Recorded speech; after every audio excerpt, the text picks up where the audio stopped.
All right. All right. We are live. It's Friday. We're gonna do a vodcast about tabletop and Dungeons and Dragons.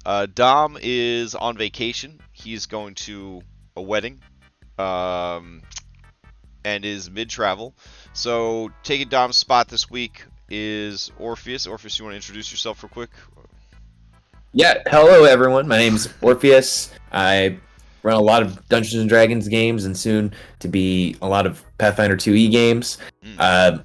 I've been doing this for a little while, a little over 3 years now, and I'm excited to talk about our topics today and just expand my mind a little bit. All right. So this topic actually came up because on our Discord, um, the topic came up of Giphy Glyph monsters. You could reskin any monster to be any level, which was a 4th edition staple, and we know that 4th edition was a huge inspiration for Giphy when he was designing his rule set, and the modularity of that allows you to kind of increase and decrease very easily the level and the power level of monsters. But I had been kind of thinking, because I was running a lot of goofy kind of metagamey stuff with a oh, that's a weird echo. Oh, getting a little bit of echo on your end. But yeah, I've been running a kind of a metagamey type situation for Mythic, like a little side quest, and so I was thinking pretty hard about like lore and whatnot, and I'm playing in Pathfinder 2 Abomination Vaults, and we don't know any of the monsters, and we're learning the monsters as we go, and we're learning the system as we go, and we're encountering things, we're learning things. Hey, I'm getting some weird echo reverb. Do you have a headset to use? Give me 1 second. I think I can do one of these guys and put in my headset. Okay. Yeah, because I think your speakers are feeding back into your mic. Let's.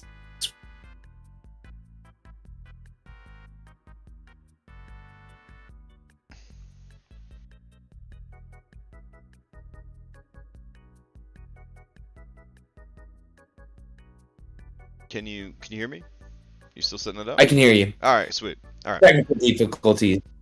No worries, no worries. Okay, so what was weighing heavy on my mind is as we're learning the Pathfinder 2 system and we're learning the monsters, are we learning them right or are we learning them wrong, right? Like if I were to, and I mean metagaming is a thing, right? So am I gonna learn about a monster in this Abomination Vaults and then go to another game? I'm gonna remember that monster and that's gonna flavor how I play the game.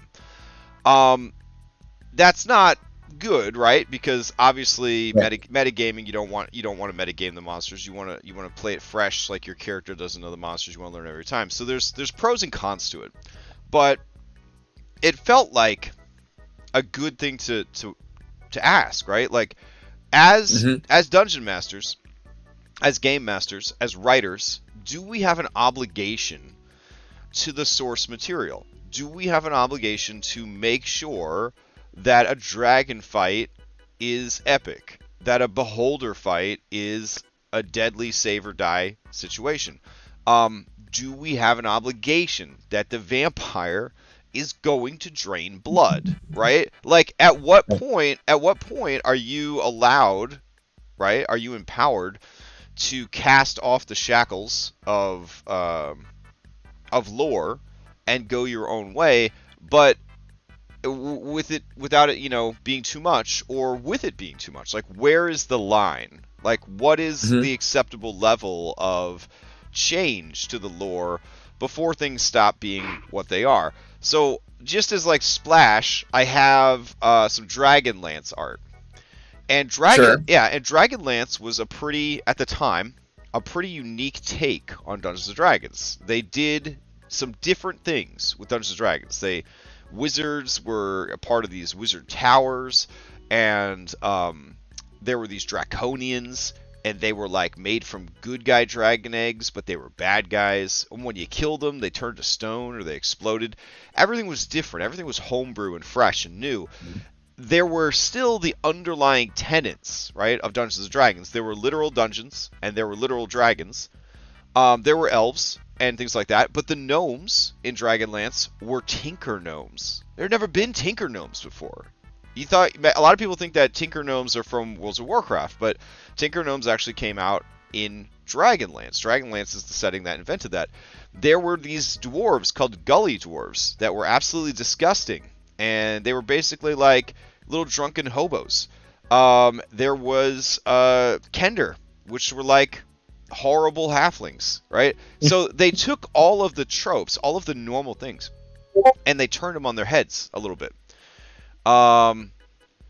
So we wouldn't have Dragonlance without that, but one would ask nowadays, if I went and I did this for the first time, and I wanted to run Dragonlance, would I need to run Dragonlance the way people expect Dragonlance to be? Right? That's an IP, right? That's a franchise. That's an IP. That's an obligation. Like, if I've advertised a game of Dragonlance and hardcore fans of Dragonlance show up and I change everything, is that okay? Right? If I run Wildermyth and a bunch of Critical Role fans show up and I start changing everything, is that okay? Right? Where is my obligation? Right? Where's my obligation to the game? On a broader spectrum, Dungeons and Dragons in general. Like, am I obligated to run the game that way? What's your take on it? It's a really good thought-provoking experiment, in my opinion, because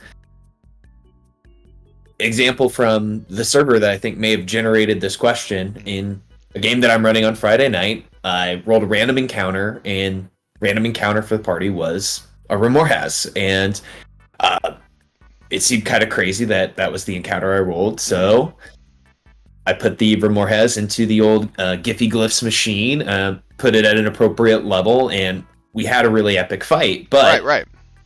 There was some response to that, like, oh my gosh, you threw 5 Remorhaz at your level 3 party? To clarify, this wasn't one Remorhaz against a level 3 party, which would have been a pretty fucking crazy fight, right? But it was 5 Remorhaz against a low-level party. So yeah, that is definitely where I was like, what are we teaching these kids, right? What are we teaching these kids? If they think that they can survive 5 Remorhaz at level 3, like, what are we teaching them, right? Mm-hmm. So at a certain point, I should have put some disclaimers on that information when it was put out, like, right. This is not the Remorhaz from the Monster Manual. This is something else completely entirely.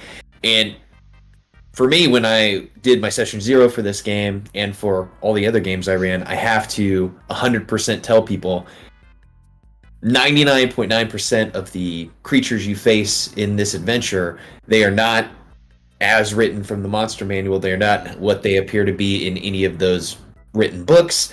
I like to spice things up. I like to make things my own. It helps me integrate myself into the story, and it helps me feel like I have a bigger role in it. Versus if I use the monster from the Monster Manual, I feel it's more. It feels like I'm just taking the role of the computer in that time. I'm not necessarily being a storyteller. Okay. Yeah. No. And I agree. Right. And from the game is more fun when you're learning and you don't understand. Right. I'm playing Pathfinder 2e. Again, I don't know any of the monsters.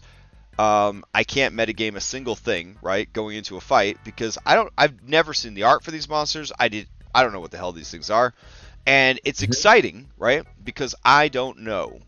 Like, I might think I know, but I don't really know.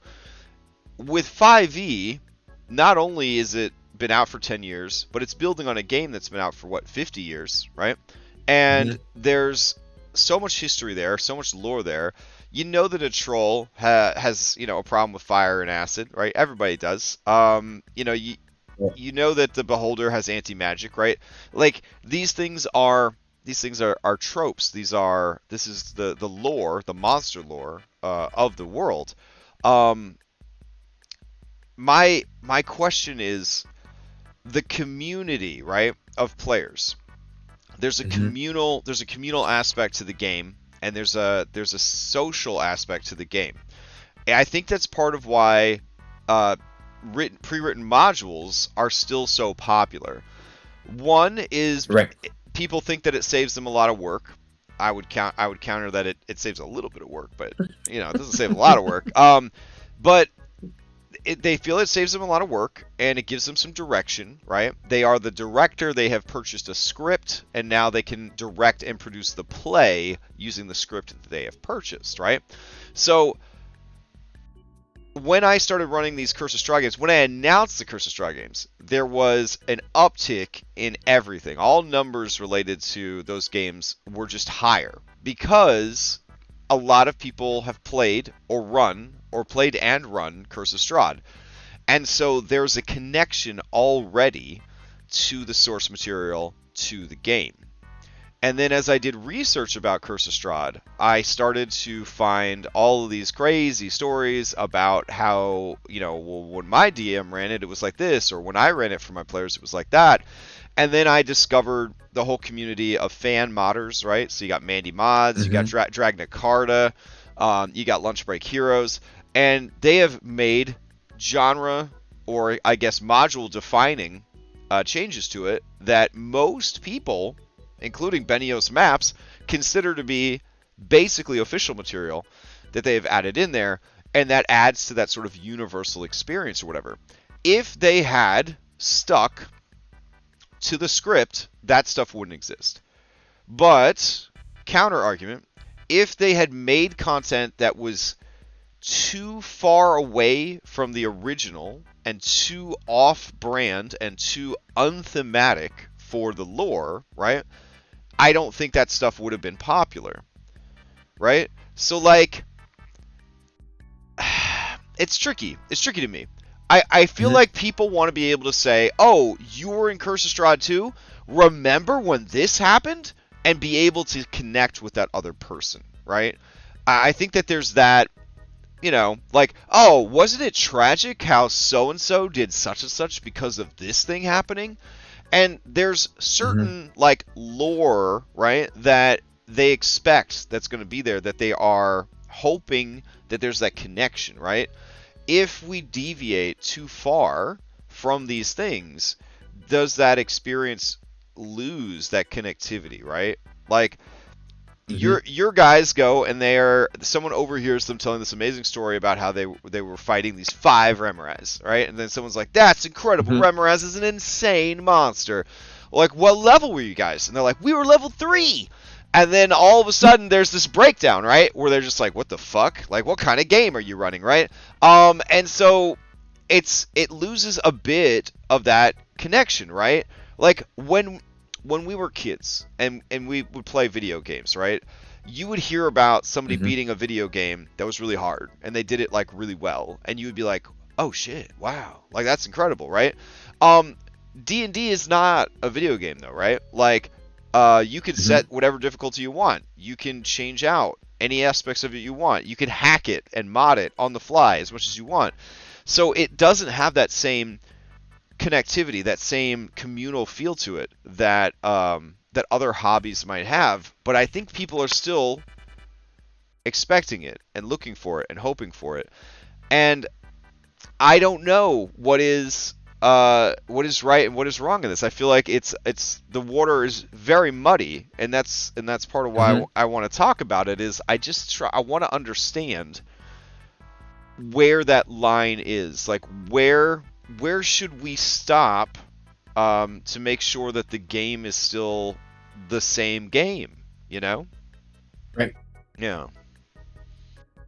It's interesting too because you and I have ran some similar adventures, and we've read similar adventures, and you read when things happen in those adventures, and you're like, there's no way that someone can survive this, or why did they put this here? This is insane. And then we might make changes, and that definitely changes the experience. I mean, there's an infamous mine in an adventure in a Greco-Roman setting that may have some sort of monstrosity in it. I don't want to go into super details, but I think some of us out there know what I'm talking about. And that was a little crazy. And it may have been immersive breaking for some people, and then for others, it might have dug them deeper into the story because it made them think about, oh man, I remember watching Disney's Hercules, or I remember watching Clash of the Titan, and I saw these just crazy things happen to these heroes, and there was no way they could survive, but Hercules somehow rolled out of the gut of the Hydra, and it was amazing. So by having those type of moments, do we create a different type of connection, different kind of story where they are more engaged in the story by facing off against these insurmountable threats? I think that's kind of heading in the direction that this would lead us. Yeah. In chat, Dom Odyssey. Dom, were you on the airplane or something? That connection will still be there for major story beats. For moments like random encounters, you can still share those stories. It's like in Witchlight, people talking about dealing with a pit fiend at an auction house. Okay, well, yeah, fair. And I guess that's true, right? As long as you respect the core of the story. Going back to the analogy earlier of a pre-written adventure is like a director purchasing a script, right? How many different ways has Hamlet been performed, or has Romeo and Juliet been performed, or any of these other plays, right? They change the theme, they change the aesthetics, they change the location, the time period, but at its core, right, you can look at it and still recognize it for what it is, right?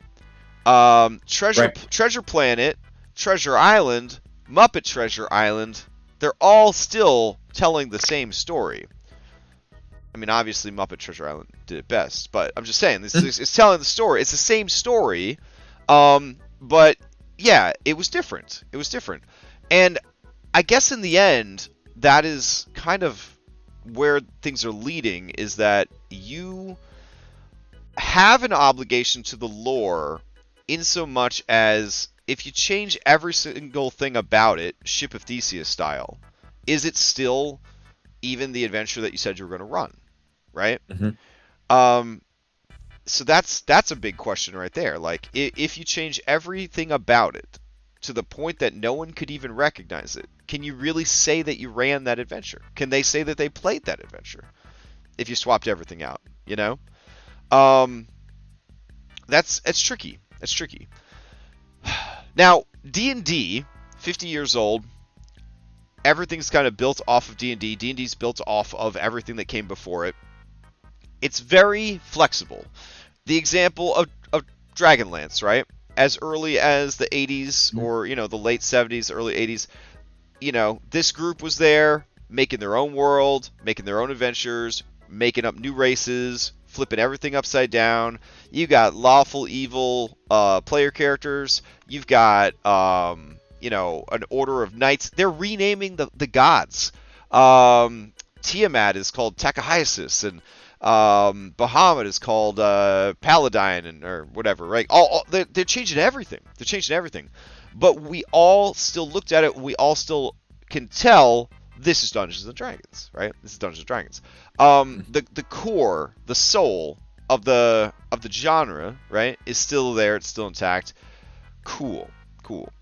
Running a paid adventure, or not a paid adventure, but a pre-written paid adventure, whatever. Same deal. Is your Strahd gender swapped? It probably still has the same impact, the same story. You're probably still telling the same type of story, right? When you ran Dragon Heist and you set it in Eberron instead of setting it in Waterdeep, did that hurt the story? Right? Like, were people robbed of the experience of learning about the lore of Waterdeep and Skullport and all of that? Or was the respectful core of the story the heist, or lack of heist, the crime story, right? Is that what mattered? Yeah. Cryptic Muffin says some modules are better than others for that. I think changing things to involve the characters your players create is part of the DM tightrope walk when running modules. I could see that. Changing it for the player experience is probably the number one reason to change it. I'd say the number two reason is what like Orf mentioned earlier. Like you change the monsters because that is what you love to do, and it makes you feel more involved in the game, and like you have you're not just running the script. You are making it your own. So yeah, I get that. Let's see. Jared says, I was in a Dragon Heist Forgotten Realms campaign that absolutely was not lore raw. I watched a person run Dragon Heist same season raw afterwards, and it definitely felt more fun playing a homebrew version than raw version. Okay. All right. So maybe I'm seeing issues here that really aren't there. Maybe we never have an obligation to lore. Maybe you can just as long as it's fun, as long as everybody's enjoying themselves, it doesn't matter. It doesn't matter. But there's a part of me, and maybe it's an old man, second edition, old-timey,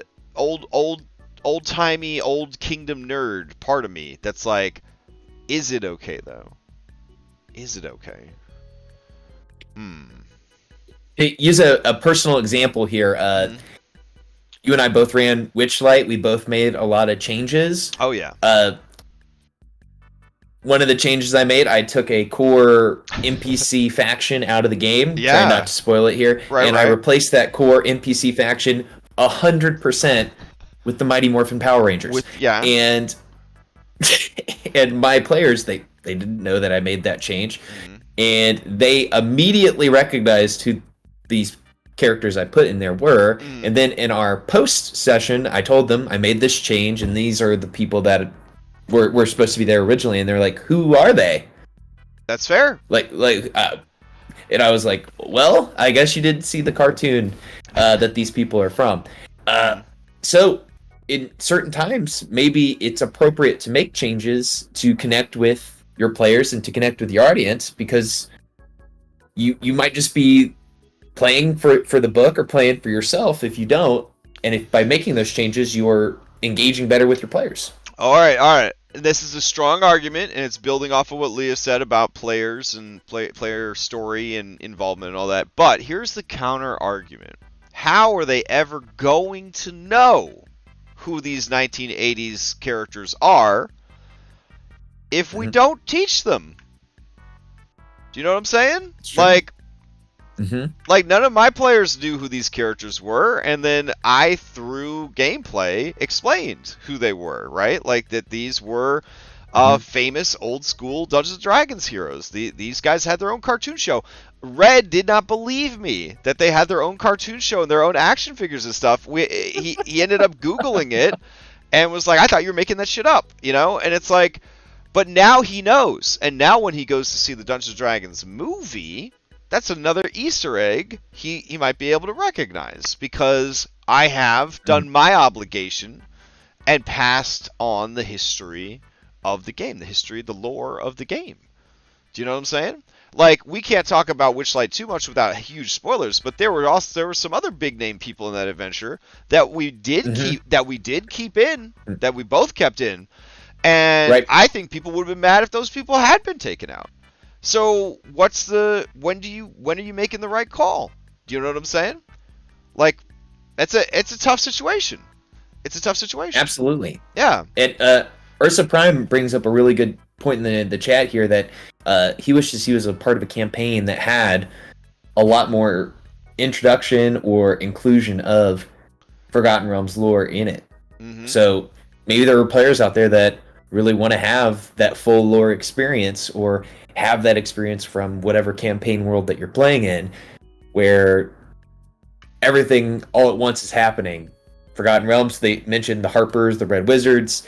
If you were doing a Star Wars campaign, maybe you have to deal with the Mandalorians, you have to deal with this, that, or the other.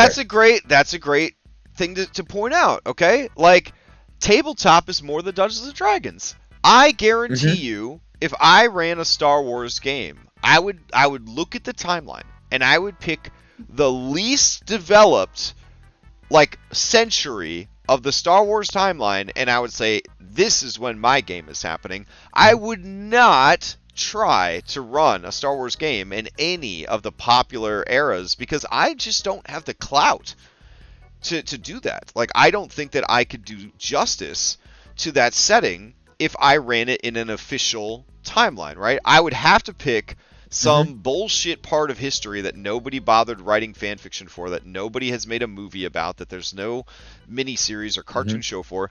Because if I advertised that I was running a Star Wars game, I would assume that the people that signed up for it wanted to play a Star Wars game. And if I fucked around with their Star Wars, they would be very upset. Like, there is a great deal of respect in my heart for people who know the lore, they care about the lore, and they are caretakers of the lore, right? They keep the lore and they pass the lore to the next person. Jumping back to D&D, when I started doing paid DMing, my first campaign was Red-Handed Doom. Red-Handed Doom was perfect because it was campaign agnostic, right? I said, yeah, it takes place in El Surveil. It's a little shithole like valley in the middle of nowhere. Nobody cares about it. Doesn't matter, right? So whatever you guys want, we can make it happen. And it was easy then to focus on the story, the characters, the combat, and not worry about the broader world, right? Not worry about implications of factions and politics and history and all of that. Well, when I decided to run Ghost of Saltmarsh, I wanted to put Ghost of Saltmarsh on the Sword Coast. And I hadn't played Forgotten Realms in about 15 years or so, right? So I had to go and learn everything I could, at least about the Sword Coast. And it's a damn good thing I did, because Larionis is a lore fiend. He knows the lore of, like, every nerddom that he is a part of. He knows, like, all of the elven terminology for all of the elven stuff in, like, Forgotten Realms. I was barely keeping up with his knowledge of the lore, and he also I also ran Storm King's Thunder, which took place in the Forgotten Realms, and I needed to learn this stuff. And I was binging Jordan the P is Silent and Mr. Rex and all these other people. I was just Angry Glue Stick. I was just devouring this lore because I felt that if I was going to advertise and run a Forgotten Realms adventure, I needed to know about the Forgotten Realms. I needed to be respectful of the setting and the lore and the history of the game. And I feel that if I joined a game and the DM didn't know as much about the lore or didn't know anything about the lore, it would be, in my opinion, disappointing. It would be disappointing to me if I joined a Forgotten Realms based game and they didn't know about Forgotten Realms, and they didn't know what Harpers were, and they didn't know about the Emerald Enclave. They didn't know any of the deities. They didn't know any of the history. I would be disappointed by that. In the same way that I would be disappointed playing in a Star Wars game and they don't actually know anything about Star Wars. People have asked me if I'll ever run a Wildmount game or a Tal'Dorei game. Absolutely not. I don't want to learn everything about Critical Role. Do you know what I'm saying? I don't care, right? But I'm not going to run a game just to chase the reputation, the popularity, the clout of that game. When I decided to run Curse of Strahd, I listened to both audiobooks twice for Curse of Strahd. And then I did a bunch of research about the Dread Domains, about all of the neighboring realms of Ravenloft, of all the rival like Dread Lords that Strahd has to deal with, different tellings of it, the first edition adventure, the second edition adventure, all of the different stuff. I dug deep to learn as much as I could because I felt an obligation. I felt a responsibility to the lore of the world, of the adventure, of the campaign, of the history of it all, to make sure that my players could be a part of that experience.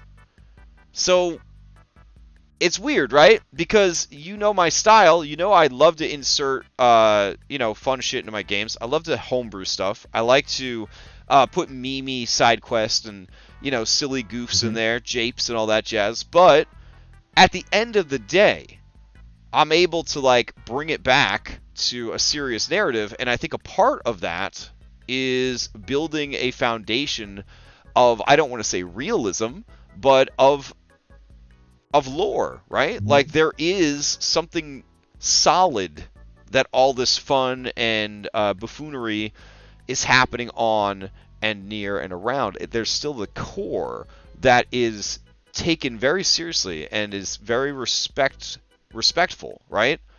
So, yeah. Right. So physicist 626, aka Gyoza, has asked, should you need to be a veteran DM before running some campaigns then? Some campaigns for difficulty wise, yes. For lore wise, I don't think that experience as a DM has anything to do with lore. We live in the information age. It's 2023. You got the YouTubes.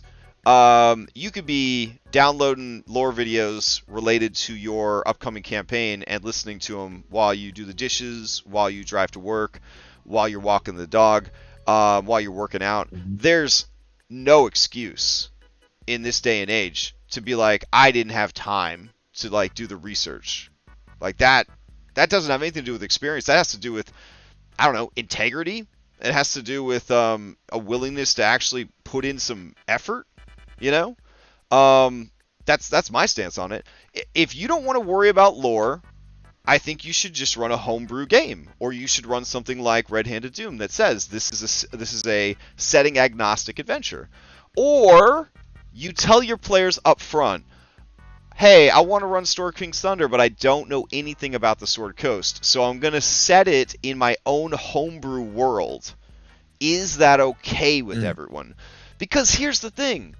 Storm King's Thunder is a road trip through the Sword Coast. Like, it is the ultimate horny for Forgotten Realms lore adventure for 5th edition D&D. You're literally sandboxing the Forgotten Realms. You could go anywhere in the Sword Coast and do anything you want, and to be denied that, I think some people would be pretty upset. So I don't think a lot of people are there just to fight giants. I think they're there to travel and learn about the setting and learn about the world. So communication, of course, is always the solution. Session zeros, advertising properly for your campaign, all of that is important. But yeah, I think that this is something I don't think that's ever come up when Dom and I have talked about it, when you and I have talked about session zeros and advertising for a campaign. How much lore is there in your campaign? How serious about lore are you? Like, what is your dedication to lore? I think that is actually an aspect of play that should be discussed. I agree 100%.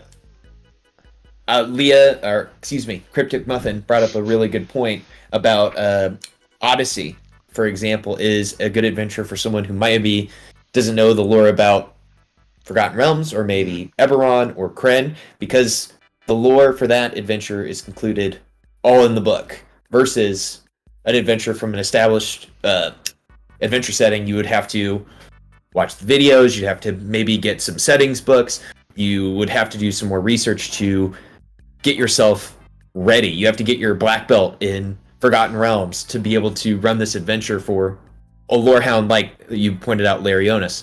I was going to bring up an anecdote from when I first started running D&D, and oh my gosh.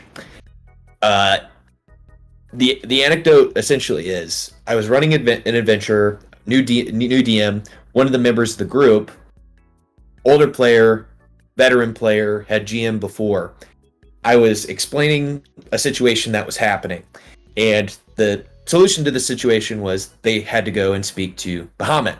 And as I was explaining it, the player in question said, "Don't you actually mean Io in this situation? Shouldn't we be seeking them out?" And when they said that initially, maybe my feelings were hurt. I don't know. I was feeling some type of way. I wanted to frisbee my computer. Because I don't know why I had that reaction, that I was like, but you know, I No, took a breath after nobody the game was over, nobody looked likes it up, being and they were well right. actually. Yeah, nobody likes being well actually for sure. But yeah. So Hmm. what was the thing? So did you say, well, I'm the DM and I'm right, or did you say, oh, okay, yeah, Io, that sounds better, or did you go with the first one but then check, see that you were wrong, and then retcon it, or did you just say, well, in my game, it's going to be like this? Like how did you handle that? Well, in this situation, I said, well, in my preparation for the game, I am reading the edition of the book. And sorry, my cat Walter is climbing in front of the camera. Say hi to Walter, everybody. He's a Maine Coon. He's 25 pounds. I didn't even know who Io was at the time because Right. he wasn't in the source material that I had read. So I was like, "Who? Can you tell me who that is? I don't Yeah, know yeah, who yeah. that is." And at that moment, I may have felt a little like, "Can I run this game? I don't know who this entity is." So is that an interesting situation that can happen to a Well, DM and that's where and you might have a player? yeah. Go ahead. Yeah, no. I going back to Star Wars and Mass Effect, right, and all these other things. Like, if you're running the game and it's in a particular setting, you got to know your stuff. You got to know your Hmm. stuff. And you got to be willing, if you don't know your stuff, to be honest up front and say, hey, I love Mass Effect, but I don't know everything about Mass Effect. So we're going to be playing this together, and Hmm. some of you know the lore really well. And if I say anything that's like super messed up, you stop me and teach me, right? Like what's going on, and then we're going to make it right, right? If you are Hmm. trying to run a lore accurate, a lore respectful campaign. Like, in your example, I was corrected many times by Larionis about stuff, and I said like, "Oh, I didn't know that. That's great. Okay." And then we kind of went with it. But yeah, it can be very jarring, especially for first time or inexperienced DMs. When you've got a real lorehound player, someone Hmm. that grew up reading every Dritz Duerden book, and they're like, well, actually, oh, I know about this town. There's a such and such on the so and so right over there. And it's like, is there though? You know what I mean? Like, yeah, yeah. And Hmm. regarding Forgotten Realms lore, nothing made me feel better about learning all the bullshit I learned about the Forgotten Realms than watching the Dungeons and Dragons movie, which I won't give you any spoilers, but it was non-stop Easter eggs because I knew all about Forgotten Realms. So for me, it was like constantly like, oh, uh-huh, and I felt that it was lore, it was respectful to the lore. If Hasbro and Hollywood could be respectful of the lore, I don't think we're asking too much for DMs to be respectful of the lore. But as Gyoza points out in chat, what about the players? What kind of obligation do the Hmm. players have to the lore? What's your take on that? I feel like that's a really good question, and an anecdote I like to bring up. I have players in games that ask me questions about certain NPCs, certain companions, certain mounts that they might have. Like, oh, we found this random example, hasn't happened in a campaign yet. Heavy wink there. We found a puppy Cerberus. Why Sure, sure, not? sure. Yeah. Is this puppy, is it like the puppies I've read about, like that's raised by hags, where all of its brothers and sisters killed because they weren't able to fend for themselves, Mm-hmm. yada yada yada. So, as DM, I have an obligation to research that and then give them an appropriate answer and then make it fun for everybody. But on the other side of that, if you give a player that kind of mount or Mm-hmm. introduce an NPC of a certain type, like for example, if you're in a Forgotten Realms games and they meet a Drow NPC, like should they know about some of the shady history that Drow had in the past? Mm-hmm. Is it cleared up now?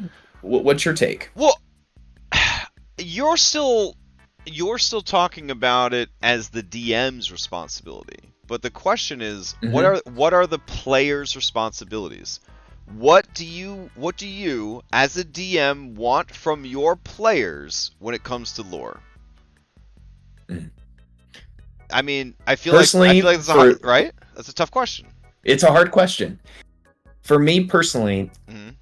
I want my players ultimately at the end of the day to have fun, to be engaged in the game, and to feel like they had a good experience. Because for most of my games, they're a paid game, and I don't ever want my players to feel like at any point it's homework or that they're not doing something they enjoy. So if I have a player that is a lore hound and they enjoy examining the lore and knowing it, awesome. If I have a player that just wants to play and doesn't necessarily want to do that research, that's okay too. I feel like the table should be open for everybody.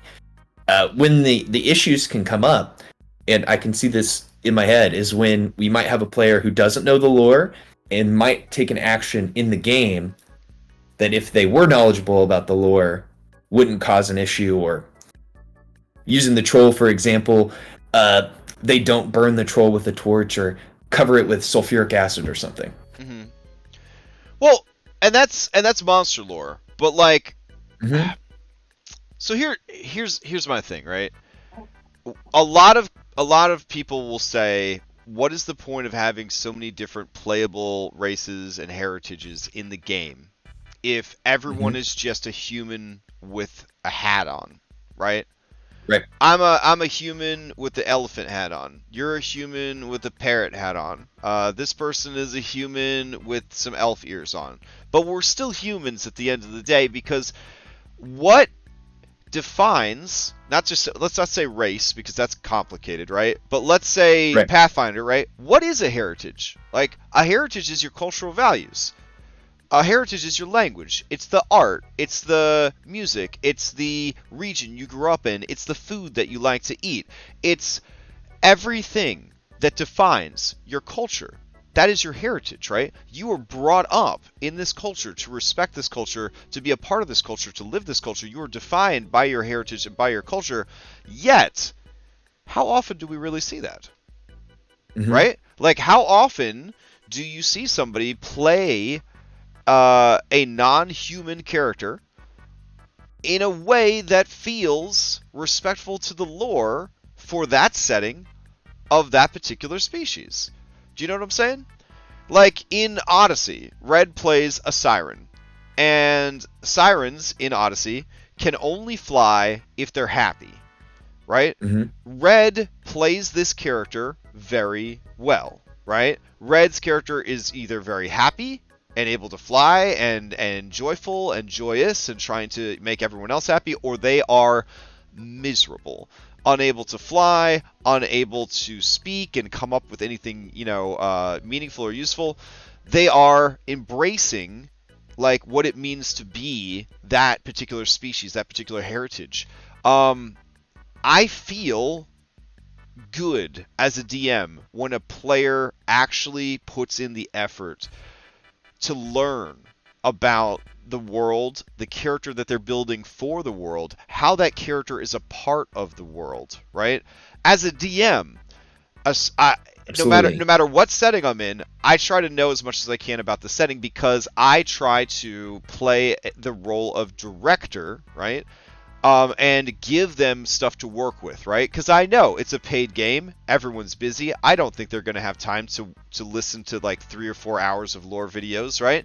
So I'll say stuff like, well, your characters would know this because of their upbringing, or your characters would know this because of their culture, or your characters would know this because of their class or their background.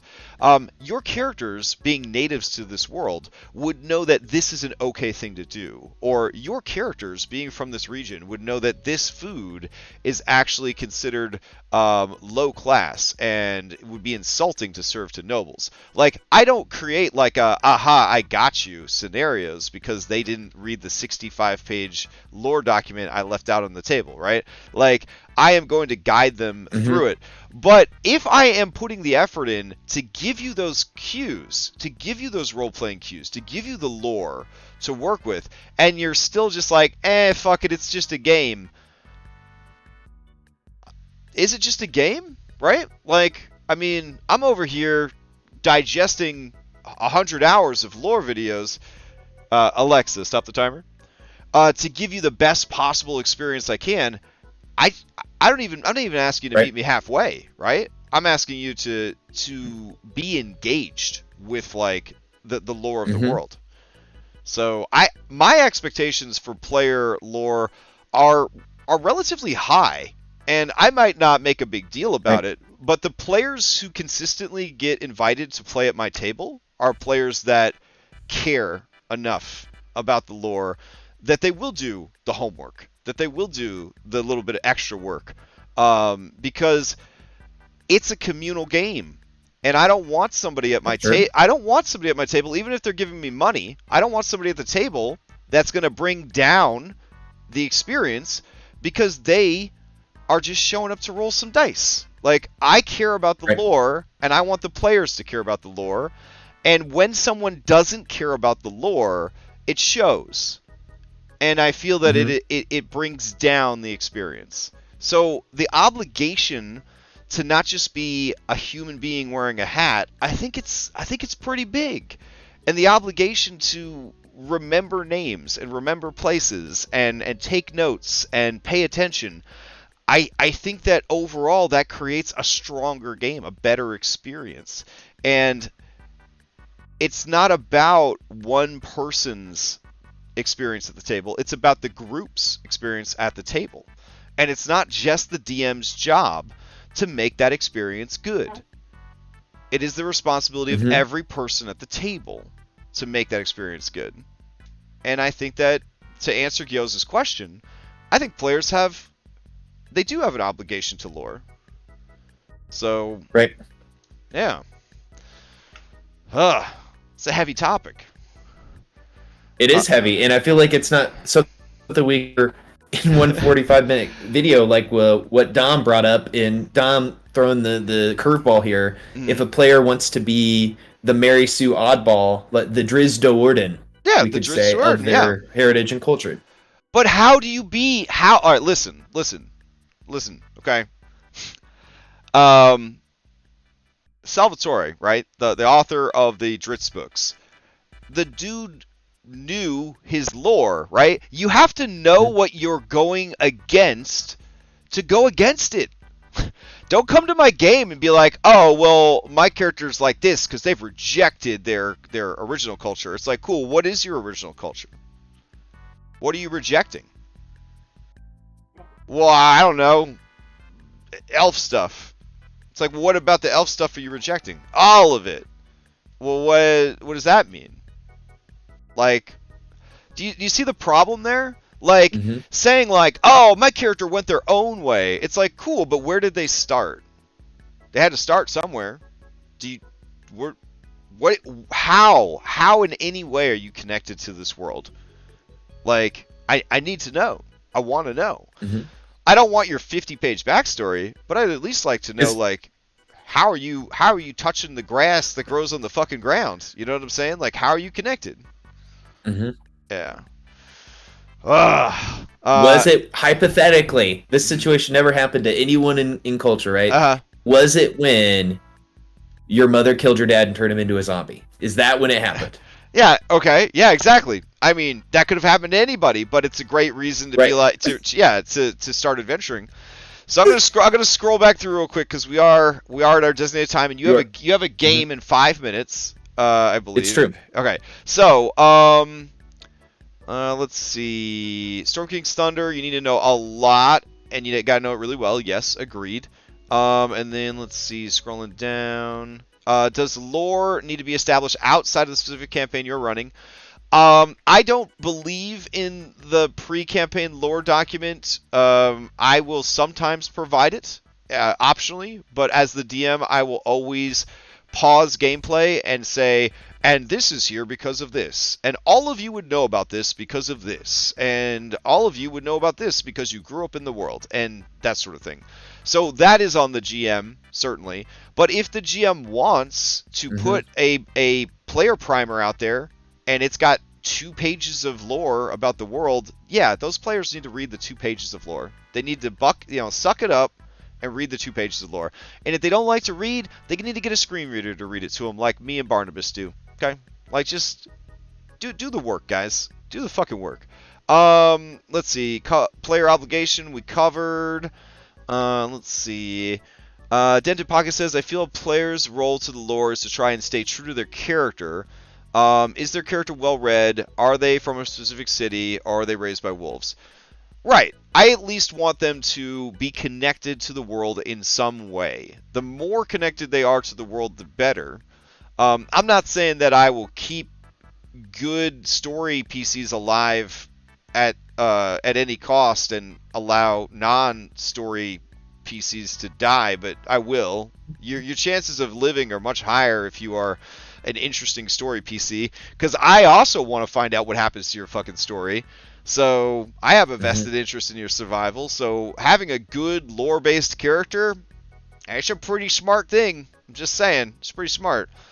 Let's see. Dom says they know the culture, but they want to play the rejects, which we just talked about. Ursa Prime says, come up with a really good reason why they don't know their culture. Again, you have to know what you're rebelling against to rebel against it. You have to know the rules before you can break them. Exactly, Marcus Noble. And I think we're there. All right. I thank you so much for hanging out and talking about this very tense topic. I think it was a little tense. It was a little tense. Yes. Yeah. And I think moving forward, I am going to consider how much lore each campaign or adventure arc or adventure path has, and put that in the ad for the game, and make sure that people know that, like, hey, this is going to be lore heavy, or this is going to be lore light, or we're going to be respectful of the lore of this setting while we play this game, or whatever. So yeah. This is helping me grow as a DM, so I appreciate it.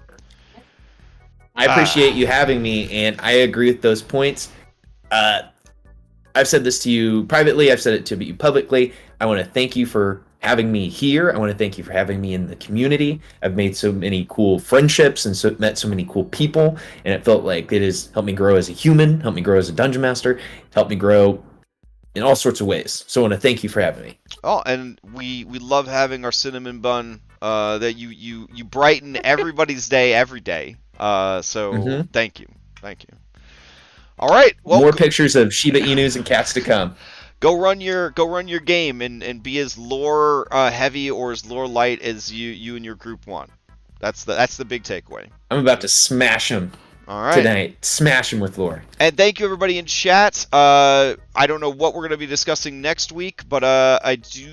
Oh, next week is Dungeons and Dragons movie night. So I believe Dom and I are going to have a late night VOD next Friday. We're going to talk about the Dungeons and Dragons movie. It's going to be full of spoilers, so it won't be until about 11 p.m.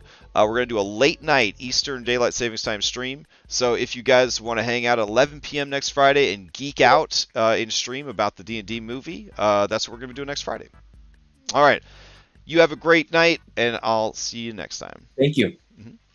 See ya. And I'm going to go run rhyme. Do it.